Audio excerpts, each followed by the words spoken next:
বর্ধমান রাজ হাভেলির পটেশ্বরী দুর্গা রাজবাড়ির ঠাকুর দালানে পুজোর ইতিহাস, জাগ্রত দেবীর ইতিকথা।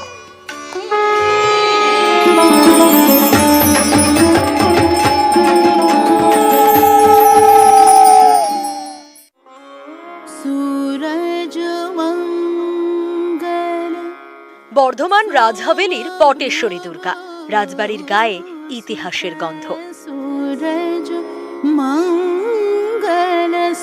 হাভেলির ভেতর বর্ধমান রাজবাড়ির লক্ষ্মীনারায়ণ জিউ মন্দির, পাতালে শিব মা চণ্ডিকার নিত্য পুজোর সঙ্গে এখানেই পূজিতা হন পটেশ্বরী দুর্গা। পটে আঁকা দুর্গা, নাম তাই পটেশ্বরী। মহাতাব চাঁদের আমল থেকে এই মন্দিরে আমাদের মা পটেশ্বরী দুর্গা পূজা আরম্ভ হয় এবং তখন সুপারি বলি হতো, আর বাইরের থেকে রাজবাড়ির পূজা দেখার জন্য প্রচুর লোকের সমাগম হতো, ঝাড়বাতি আলোতে ভরে উঠত।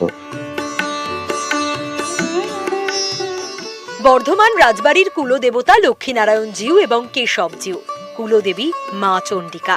নিত্য পুজো হয় মন্দিরে। মহারাজ মহাতাব চাঁদের ইচ্ছে হলো দুর্গা পুজো করার।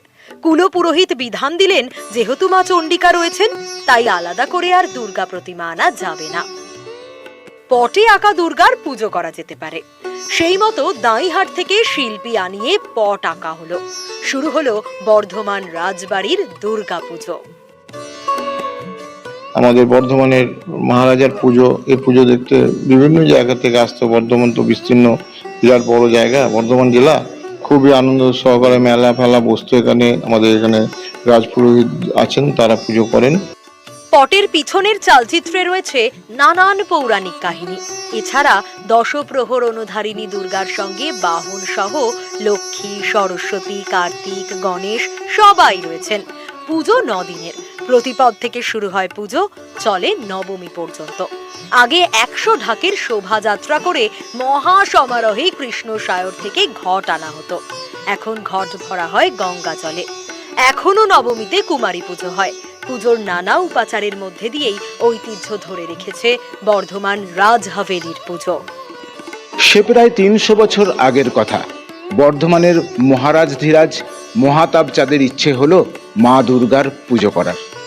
কিন্তু কুলপুরোহিত জানালেন, যেহেতু রাজবাড়ির কুলদেবী মা চণ্ডিকা, তাই এখানে দুর্গার মৃন্ময়ী মূর্তি আনা যাবে না। তাই দাঁইহাট থেকে শিল্পী এনে আঁকা হলো পটের দুর্গা। সেই থেকেই চলছে পটেশ্বরী দুর্গা পুজো। ক্যামেরায় সন্দীপ পালের সঙ্গে শরদিন্দু ঘোষ, নিউজ 18 বাংলা, বর্ধমান।